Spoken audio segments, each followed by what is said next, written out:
This is the Sustainable Goat Podcast. We look to nature for how we should interrelate to the world. All the answers are within nature if we take the time to listen. But what we have to find is a reasonable way how to handle plastic. You know, consumers expect more. They're expecting brands to be more sustainable. They're choosing sustainable brands. These are the stories and ideas from those that will define a generation. I'm your host, Steve Cassinan, and this is our planet in focus. Let's dive in. I would love to just start with a little bit about you and just where you grew up. What's kind of your background? Yeah, so I grew up in the Northern Virginia area, the DMV, for anyone familiar. I grew up there about 30 minutes outside of DC, really awesome area. I actually then went to boarding school for high school. I didn't do anything wrong. That's everyone's first question when I tell them that. I was a good kid, but the school was very unique and was small. It was on 2,000 acres of land. And by that point, I was already very into sort of environmentalism. And it just seemed like a really cool place to be able to explore that, which turned out to be true. It was a very crunchy school, just to say the least. We planted trees every weekend. I was part of the environmental stewards. We'd go on trips and then we'd literally walk home like an hour from, certain events and pick up trash on the side of the road, like willingly. Like it was awesome. It was great. And then following that, I went to school in DC. I went to American University, which was also a great experience, even though the pandemic did happen towards the latter half of that. But it was still awesome. Took some really great courses within sustainability, business, environmental studies. So it was awesome. What was that like when you were, as a high school experience, if you will? That's unique. And you're also fully immersing yourself in it, though. Did that kind of give you a different perspective on kind of how you saw the world? Because, wherever it lands on the spectrum, it's still like another perspective. Absolutely. Oh, that is such a good question. No one's ever asked me that before. And it's so pertinent to my experience there because, it being on 2,000 acres of land, we had a pond, big hiking trails. It really did cultivate that community-driven stewardship of the environment. It wasn't just, of course, when you're young and you play and you do appreciate being outside, but the idea of, okay, well, this is our temporary home. We spend a lot of that time outside. We're playing sports, we're going on hikes, we're also planting trees. It really did blend that enjoying being in nature, but then truly caring for it as, another home, especially as young people who are exploring it together. And, we had an organic garden, we composted. And so it definitely that's a really good question. It was really unique in that way and definitely set the path for my later environmentalism and career. So I'm very grateful for it. Yeah. What did you kind of bring with you that you think you kind of do today or use today? Maybe there's a few things that kind of stick out. I would say one thing is, this sounds very militant, but it actually really wasn't. It became very routinal, but we would have audits every day where the Environmental Stewards Club, which I was a part of course, would go around to all the dorm rooms and just do quick checks during lunchtime. So making sure that your cords were unplugged, your lights were turned off, your fan was turned off, things like that. And that your recycling was sorted. You just a quick check around and you would get marks, which are like demerits if you had, your cords plugged in and stuff. So I guess kind of on a slightly humorous, but kind of true level, going into college, it did there were just certain habits that were already ingrained. So that was great. But then I think also just a confidence and a sense of identity with being an environmentalist. I think prior to the boarding school in the schools that I went to growing up, it sounds kind of cliche, but it really wasn't cool to care. And going to a boarding school that just in general values was just a big thing that was thrown around a lot. This value for the environment and having that be a cool thing that you could, wear on your sleeve was something that also made me really confident going to college with that, where I hope I wasn't annoying, but I would engage with other people on my floor, and I became really involved in my school. So that confidence, I think, absolutely as well. Yeah. I think it's an interesting concept of just how people perceive environmentalism over the years. It almost has taken it's gone from extremism to acceptance to misunderstanding to understanding. I think there's so much involved in it. What is considered an environmentalist? Is it a person who is constantly talking to people about the planet, or is it the person who's walking the walk, or is it both? I mean, I think that definition is complex to me. Totally. With you, was there like a moment where there's sort of a turning point into that world, or do you think it was kind of like a slow burn or just exposure, like as a kid?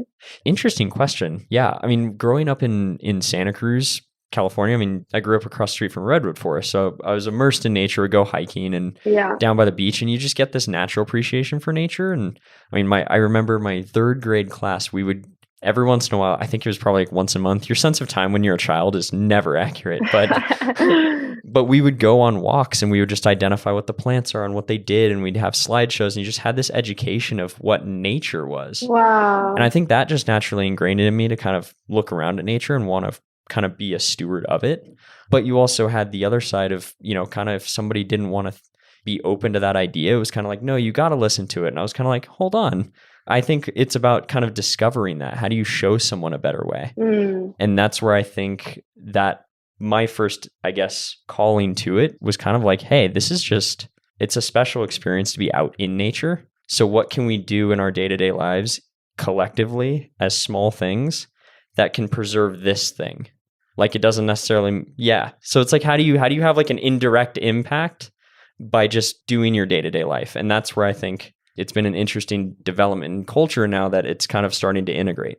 Well, I think that's really interesting. Like something that you were saying at the end of kind of talking about being a kid, and it's just that question of showing versus telling. And that's also why media and storytelling and what you're doing is so important as well, because in terms of what is an environmentalist, like how are we, like, what does that mean? What does that look like?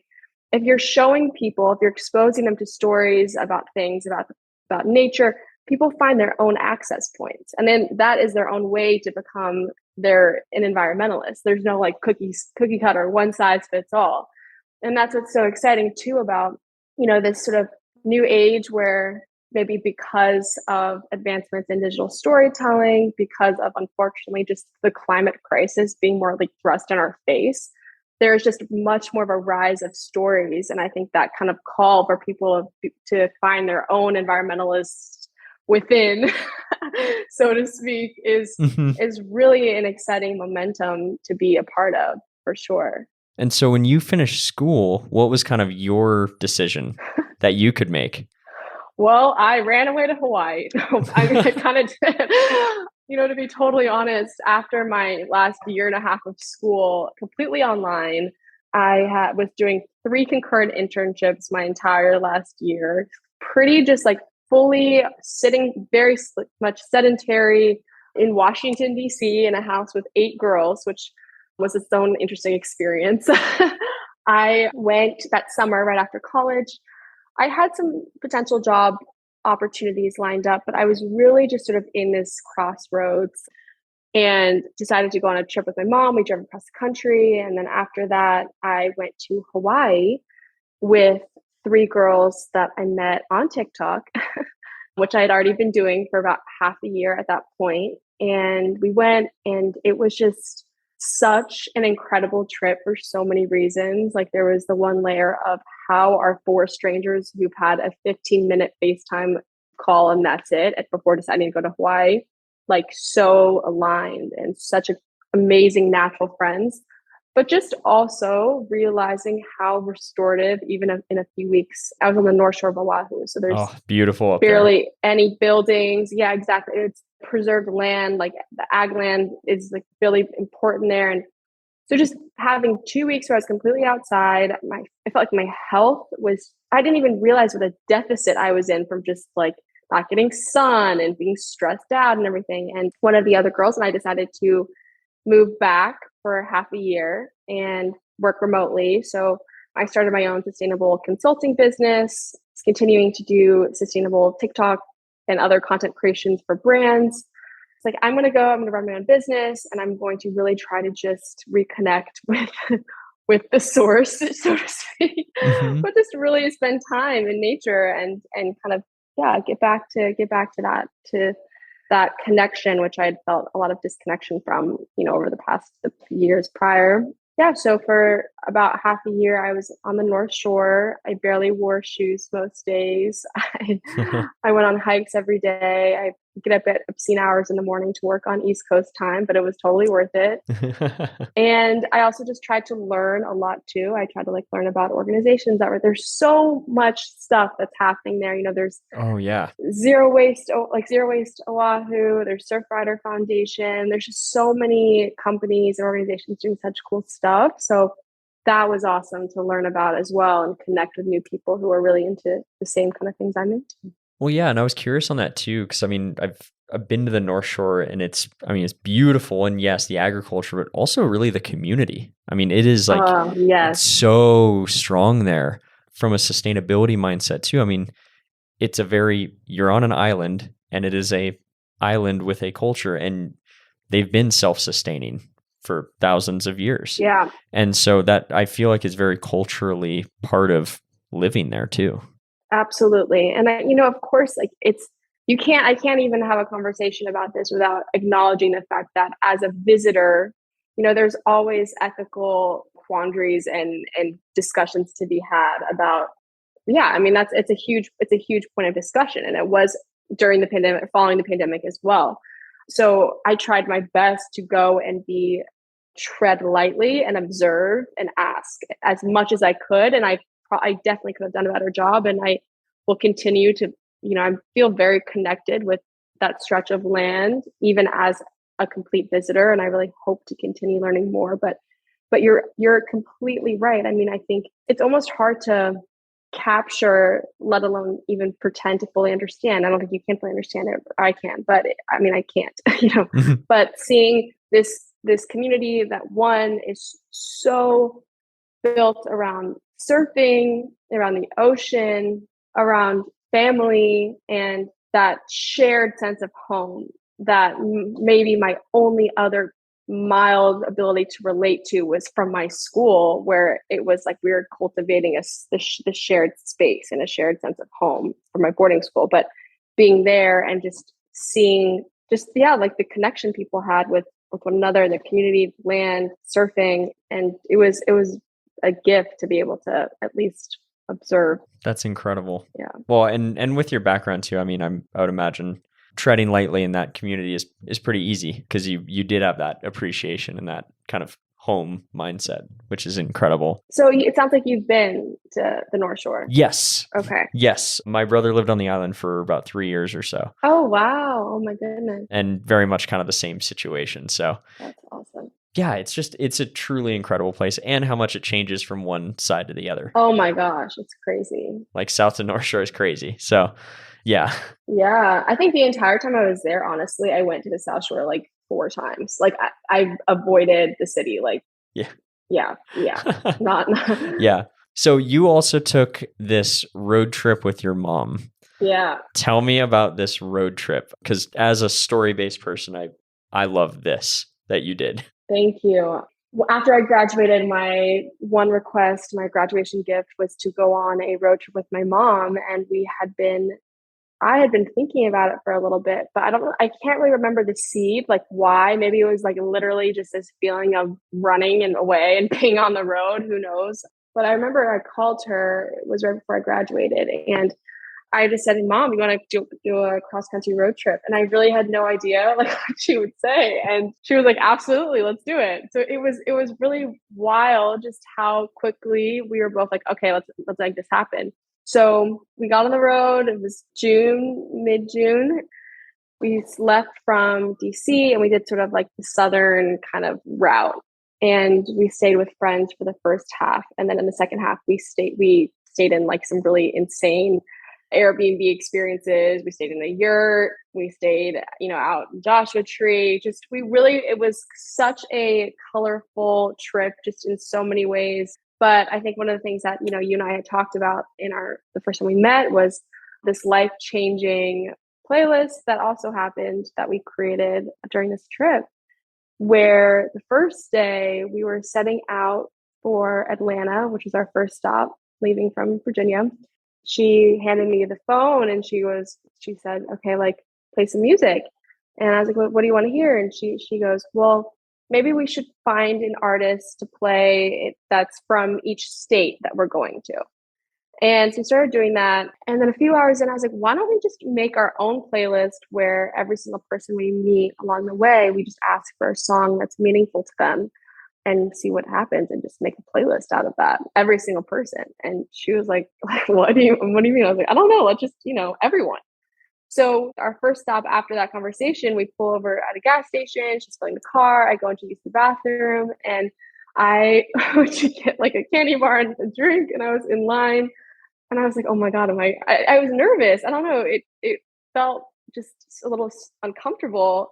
I was like kind of looking around and I slid my candy bar across to the guy who was working at the front desk. And I was just like, I kind of blurted it out. I think I like blacked out. I was like, what's your favorite song? Why? Like it was like it wasn't cool. It was pretty weird. And I just remember this so vividly though, because I felt like he looked up and like we looked in each other's eyes and he smiled. And it was like this weird realization that I don't think we would have even looked at each other's eyes. Like it would have just been this quick, like transactional, like, I'm buying something, he hands me my card back and I leave. And like I say, thank you. And like, how are you? But like not really saying you are a person, we are connecting right now. So when we looked in each other's eyes and he had this smile erupt across his face and he told me, he was like, oh, it's this song by UB40. And I'm like, oh, what's it called? And he told me the song and I was like, why is it your favorite? And he was like, oh, it reminds me of when I was young and I felt really happy and I just from a good time in my life. I was in the UK at the time and like mind you, we're in like Georgia right now when we were having this conversation. So it's just interesting, like, finding out about this guy's story a little. And he goes, wait, I'm going to play it for you. So he like runs away. And then before I know it, it's playing in the entire gas station, like outside. And I see my mom like through the window and she's like looking around like, what's going on? And then after that initial interaction, which was so amazing, I was like, okay, I get in the car, I tell her, I'm like, we're doing this. So we went the next 2.5 weeks or so, we continued having just the craziest conversations. Every person we met, we asked, and then ended up with a 4.5-ish hour playlist that was kind of like a portrait of our trip and these people and kind of America too. You can kind of even see like changes as we're driving in terms of like the style of music. Texas was its own whole vortex of like interesting songs. It was awesome. There's so much good music that comes out of there. So yeah, it was honestly life-changing, those conversations. Did it almost get, I mean, not easier, but almost exciting? Because I would imagine it obviously got easier just to start asking people, but did it start to become, I mean, did you guys guess what someone's song was at any point? We're like, oh, I wonder, would they choose this genre? I think what was exciting was realizing how all of our guesses would be wrong. Yeah. And just being kind of checked by your own prejudices about people. That kept happening over and over again. And I love that. There's things that you hear and there's like lessons people will tell you. But again, going back to kind of an analogy to what we said a few minutes ago is you really have to like show, not tell, or experience. So having someone say like, don't judge a book by its cover, we all have heard that. But when you talk to someone and you're like, what is this guy based on what he looks like, from the middle of nowhere, Texas, he's probably going to tell me this. And for him to say something completely different and have a story behind it, it kept happening over and over again. So that feeling of surprise was what I looked forward to. That feeling of like, oh, of course I shouldn't have even tried to guess because there was no universe in which I would have guessed correctly.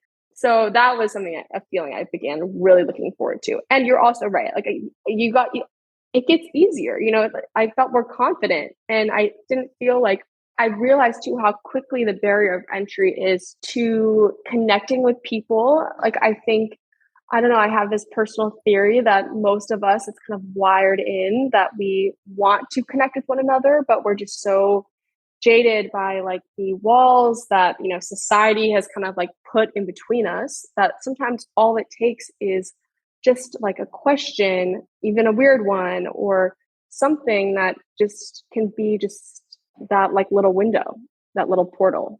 I think music is such a universal connector.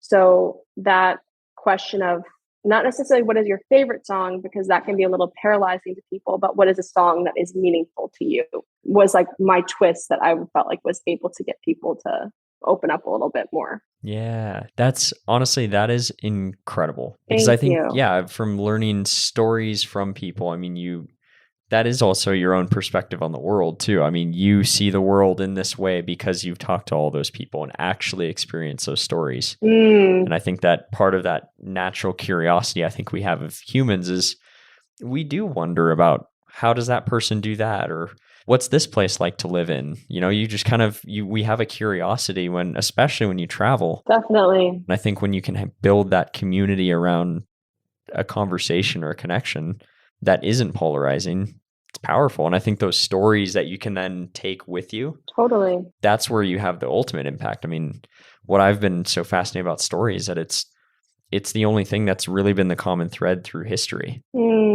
It's different ways we've always communicated stories, but that is history, they are stories. Totally. And so everybody has a story, and how do you just tell it and share it with someone else? And so I think that process of how we can share a perspective of a world is through story. And so that's kind of what we do, but that's what I love what you do is specifically, is because I think in sustainability, that story is important, because you take those expectations, those thoughts, those things that you're like, it's got to be like this. And then you're completely surprised because it's completely the opposite. Oh my gosh. I mean, that's so true. And I mean, I think I love that you said story is like the common thread throughout humanity. I also think it's one of, if not like the keys or a key to climate action, like meaningful climate action, and just sort of like preservation of us as a species. You know, I mean, there's this piece here too, which is like why I'm so amazed and excited by all the things you all are doing around story with movement, people, and place, you know. And I think I experienced that a little bit on this trip, where when you're connecting with other people, when you're connecting with people who are similar to you or very different than you, you're also building your reservoir of compassion for others, right? And that ability to be compassionate is also deeply intersected with compassion you have for the planet. You know, you're taking care of the planet, not just for yourself and your loved ones, but for your neighbor, you know, so to speak, figuratively, and for their land, which if you visit and you come to see or expose to, or maybe you respect, maybe if a hurricane isn't happening to you, but you've seen the place where it is, or you know of people who live there, it expands your ability and your awareness and you know, your own why for when it comes to environmental action and protection. So I think that, I mean, even if someone can't get up and move and travel and do all that, like, it's really amazing to be able to like watch videos or listen to your podcast and hear about different people in different places that are doing different things. It's essential. Yeah. What do you think a few of the major narratives of sustainability are right now in your perspective? Oh, that's really interesting.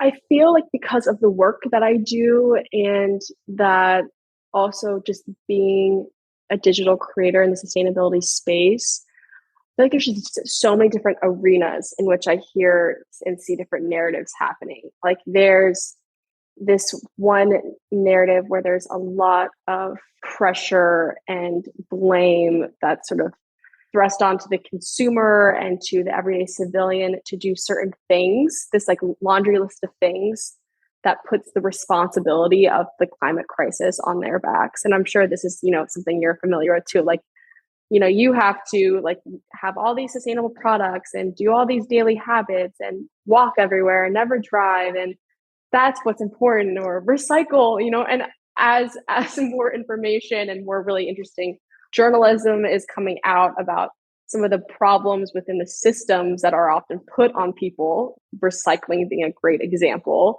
Hopefully that narrative, which has been a little bit who's been around for a while, those narratives are being challenged more. And people are realizing like, yes, those things are great, but also it is a lot on corporations. Something that people can do is use their voices and be activists and vote. And, those things are all net more powerful. I think there's other narratives that are happening.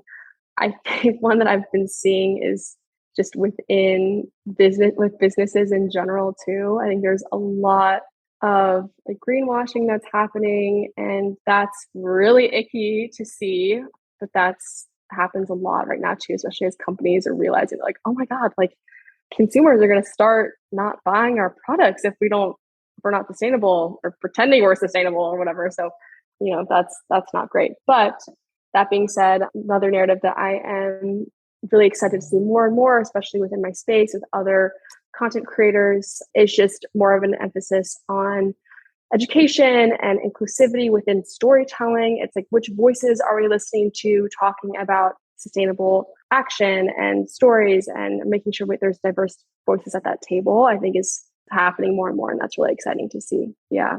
But I'm curious about from you too. Yeah, no, I love that narrative that you just brought up, because I think that is an important piece.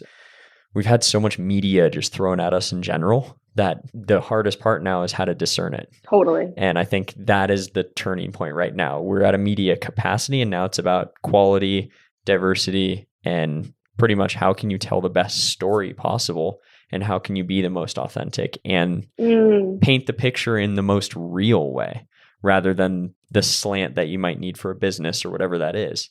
I think people are more interested in the realness and the authenticity. That's so true. That is so true. Yeah. And so, I mean, I think I see that narrative a lot. I see a lot of the business pivoting, going the direction of sustainability. Thankfully, the ones that we talk to are doing it with the long-term mindset, not the short-term mindset of just how do we ride this wave of sustainability, but instead, how do we put it in our DNA and our business model? And so I think you're seeing a lot of this, how do we build a foundation? I mean, I think it's the most exciting time right now for a company, even as a consumer. I mean, you have so many choices now, and you have so many people who are innovating in the sustainability space that you have almost this gold rush of ideas that are like, we can make this material and that material, and they're all actually sustainable. And so now you have all these options, and it's like, what's going to be the balance of these materials? Because overconsumption of any material, you're going to run into any type of problem at capacity. So how do you find these balance of whether it be natural fibers or water consumption? How do you just balance all these things? And so you see businesses think more about that, because at the end of the day, operationally, it improves their revenue because they're more efficient at the end of the day. If they don't have as much waste, or they don't have, so I think there's a little bit more of like okay, we can actually run a business sustainably. It's not just a message we're saying. Totally. That's a narrative that I'm really interested in. Totally. I mean, when it's just by the numbers, when it's just smart business, then that's the most influential of all when it comes to getting businesses to shift their like core, models. And, you're seeing so much more movement towards green finance and investing. And that's exciting. That's exciting to see. And I'm sure that's something that, you deal with a lot too in what you're doing as well. I think something that I'm curious about too, because you have so many conversations with people who are in such different like areas within the space, is in terms of narratives, maybe like we're all kind of exposed to them.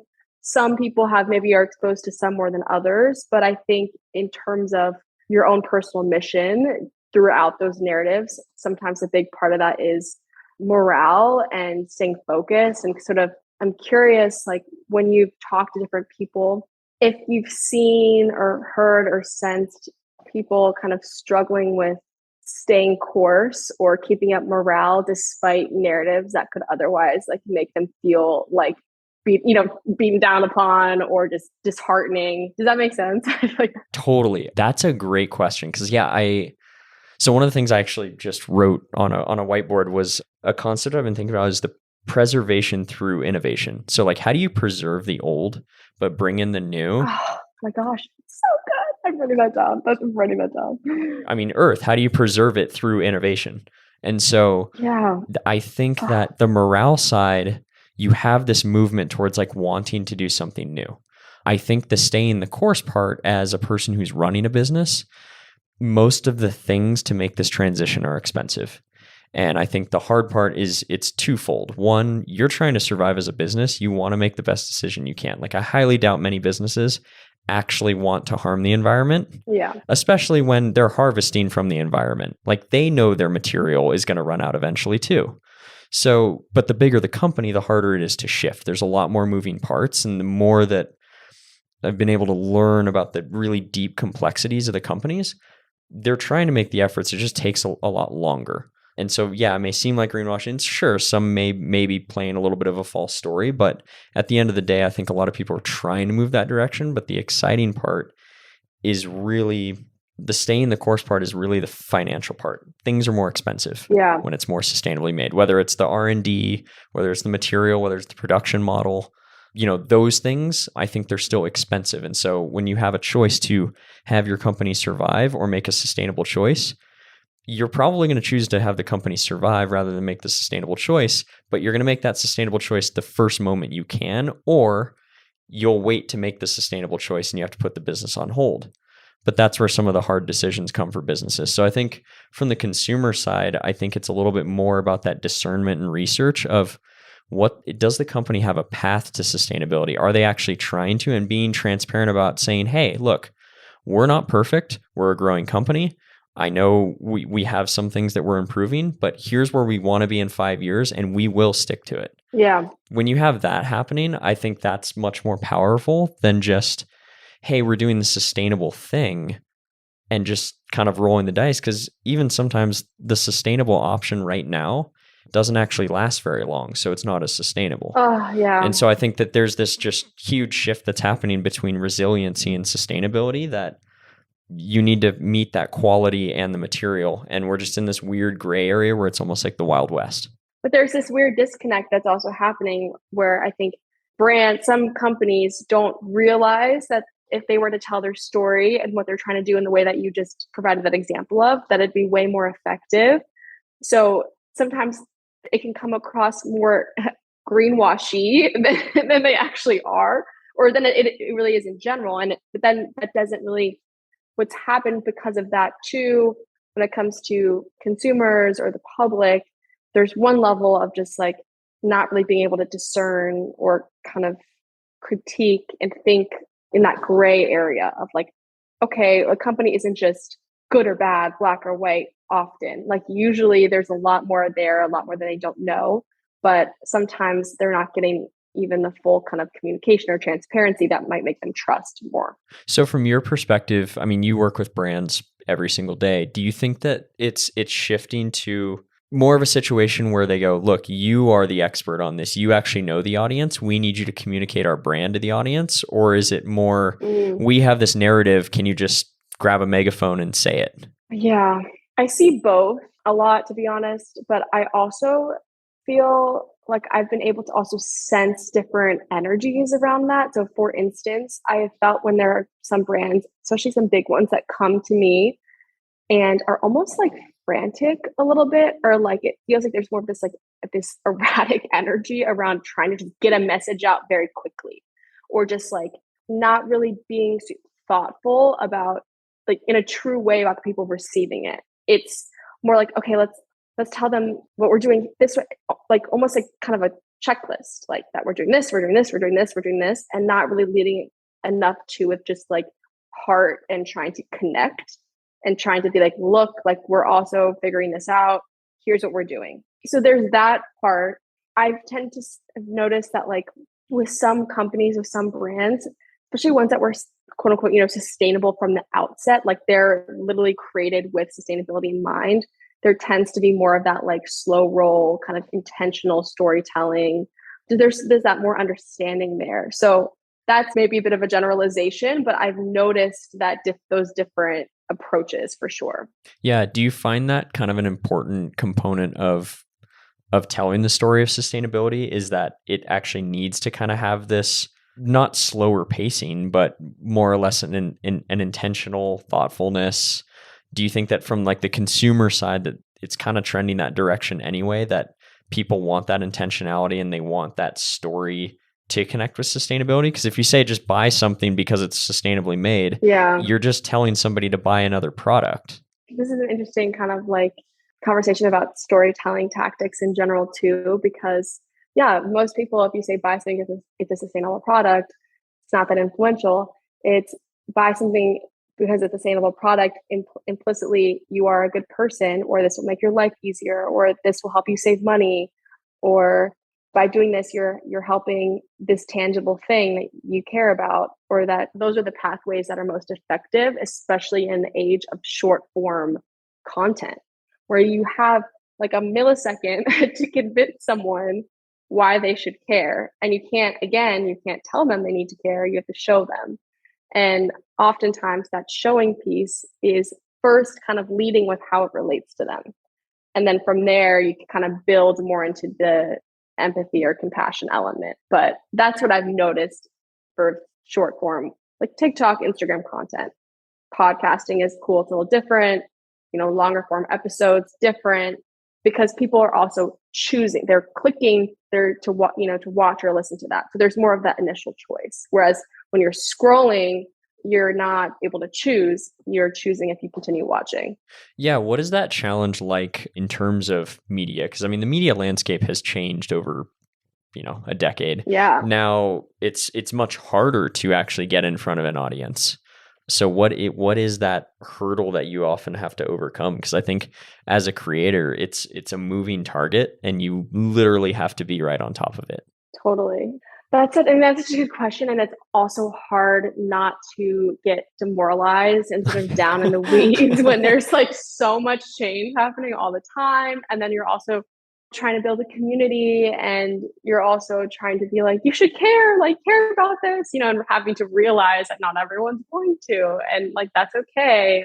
And also when it's like trying to make money and sustain yourself as a media person when it comes to an industry that's kind of at this moment implicitly built on trying to encourage people to consume less and do what they have, do more with what they have, right?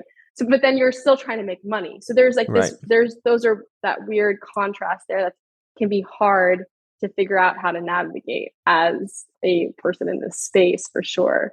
And I'm sure maybe you probably relate to that in some ways as well. But yeah, it's like just sometimes the Wild West out there, it's just like everyone's trying new things, and it's exciting, but it's also like, what's going on? Things are changing all the time. These platforms, like, is TikTok going to be banned today? I don't know. It just like, there's all these things that are just constantly in the air, but it's also fun and creative, and there's a lot of community opportunity within it as well. So yeah. So what's next for you in your narrative of sustainability?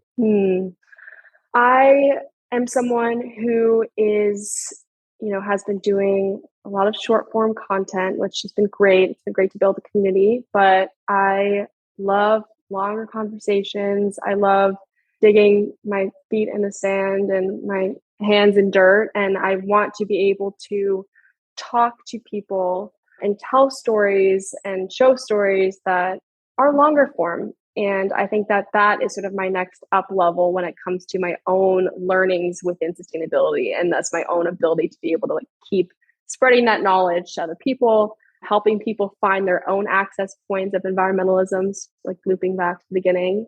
That's what's next for me. Oh, that's outstanding. And so there's always a few questions I ask every guest. Okay. And I feel like this is going to be an interesting one for you. Where's your favorite place to enjoy nature? I guess I would say right now, just because it's the most like visceral, would be this one hike on the North Shore, and then this one beach in the North Shore. But I think that's where my mind first went. But I also think sometimes, even in LA, right, I'm like walking around and always just trying to move so quickly. And when I feel disconnected, if I just start kind of like paying attention to the green that I see, or like flowers and plants, and like really pay attention and not just like, just like look at the shapes and like look at like birds. I mean, it sounds so funny, but it's like, that is my favorite place in nature. Then it's wherever I'm seeing right then, I feel a sense of stillness and home. But yeah, so I guess two different answers. I cheated. That's fantastic. I love that thought of wherever you are is actually your favorite place in nature. Yeah. I think that's such an interesting concept because, there is a Thank uniqueness about every single place you could be, whether it's the beach or the mountains or the desert or exactly. even a city with some, man-made parks. Like you can have some uniqueness to it. I think that's really cool. Thank you. Wow. So another question would be, do you remember your very first consciously sustainable purchase you made? Ooh, good one. There was a film called The True Cost, a documentary. Have you ever seen it before? Mm-hmm. Yeah. So I watched that in college and it totally changed. It honestly kind of set my academic path. Like I changed my majors after watching that movie. Wow. And I got really into sustainability in a different way than I was before, where I was like kind of, appreciated nature.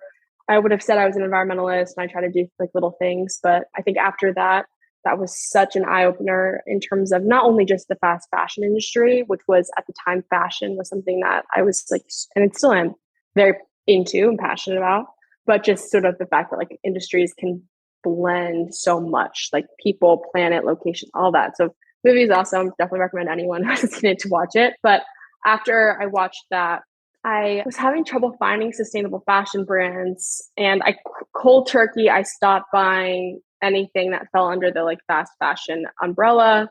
So I guess after that, my next, I can't remember like a single item, but like would be from a sustainable brand on purpose, and then anything else, of course, like secondhand or hand-me-downs. But like after that movie, I have not bought anything from like a company that was new, that wasn't sustainable. So probably in college, I would say. That's incredible. Yeah, I think, wow, that's early before, really fast fashion was taking a stage though of, really people kind of shifting. Yeah. The true cost definitely helps with that, but I think, people forget how much goes into actual fashion and clothing and longevity and the materials and the water and the shipping and the dyes and the totally. You start layering all the things and you realize it's actually a really complex system. Totally. That is kind of operates on pennies on the dollar, if you will.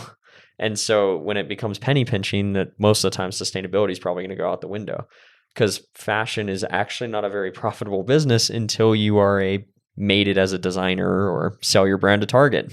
Absolutely. And it's crazy because I'm very like involved in the sustainable fashion space on various platforms and with other creators, which, there's not a ton at the moment, but it is really cool to see a lot of these like small brands, small guys who are so mission driven and trying to create things that are so thoughtful and so intentional. And, with materials, with the supply chain and with everything, but it's really hard for them to survive against these big, there's no competition. Like again, you can't say they're against these big international conglomerates of just fast fashion machines. But I think it's also cool to see now that more people are learning about sustainable fashion and care, people are trying to support those like smaller brands too, which is exciting to see. And I hope that'll continue, Do you think from a fashion perspective, do you think things are going more towards locality or kind of boutique sustainability materials too? Because I think there's also the idea of going to like your local place versus a place that just ships stuff in. Yeah. Locality in terms of production or in terms of people going to places just like near them? Production and people going. Yeah. Also, because part of the fast fashion industry is you got to ship it halfway across the world. It could be Sri Lanka, it could be Mexico, it could be Peru, Indonesia, like who knows? Yeah. And that's a great question. That's why sustainable fashion is so nuanced. If something's made from recycled polyester, that sounds great, but still releases microplastics. What if it comes from a factory, like you said, across the world where people aren't being paid enough? Like then it becomes a lot more complex. I do think it is cool. I don't know in terms of if it's going in a certain specific direction, but I think more brands are popping up now and they're trying different things. And there's a lot of like co-learning that's happening where maybe some brands have seen what's been effective for other sustainable brands and are kind of trying to mimic those things for the better, which is good. But I think materials tend to be the first thing, the easiest thing for brands to tackle. It's just like making sure that, especially the cheaper ones, like recycled plastic materials, recycled nylon, recycled polyester, still aren't fit. They have a lot of complications with that, but they're pretty cheap to use. And there's already a lot of factories around the world that have access to those materials. But oh gosh, this could be a whole other conversation. I like totally geek out on all of this stuff. Oh, the material is the coolest part right now. It's wild right now. That space is crazy. I mean, we've had a company called Tide. They're in the UK, and basically they take ocean-bound plastic, but they can take it and make it back to virgin plastic and use it as a 3D filament or whatever, so you don't have as much material waste. And I'm like, oh my God. Yes, you're acknowledging that there is, plastic and you're still using it, but you're not trying to create more of it. But part of their point was that you have to create a second-hand product, if you will, of recycled plastic, just as resilient and good as virgin plastic. Otherwise, it won't hold up in the market. And so that's the coolest part, is like all these materials right now, they're actually thinking not just about the material and how quickly they can do it or whatever. Yes. Actually, how long can it last and what's the circularity of it? The life cycle. Yeah. Yeah, we're like, yep. We'll have to do a whole other podcast on that. No, seriously. Let's geek out on it, because there is so much to talk next time. Like, so much to talk about with that, I mean, endless. So yes, we'll circle back on that one. Amazing. Well, Delilah, thank you so much for being a part of this. Really, really amazing. How can people kind of connect with you, engage with you? What are the details? Thank you for having me. It's been so awesome. Yes, please. I would love people to connect with me. You can find me on TikTok at Delilah_Isabel, same name on Instagram. I always would love if anyone wants to email me and we can strike up a conversation. You can email me at delilah.partnerships@gmail.com. Hopefully there will be more pathways and avenues of communication coming up soon as well. So looking forward to that. Amazing. But yeah, thank you for having me. It's been awesome. Thank you. Thank you for listening to the Sustainable Goat podcast. I'm your host, Steve Cassingham. With each episode, we can further define what it means to create a truly sustainable and resilient future. I think the new status is to show that you actually care. You want to drive change and you want to be part of a sustainable future.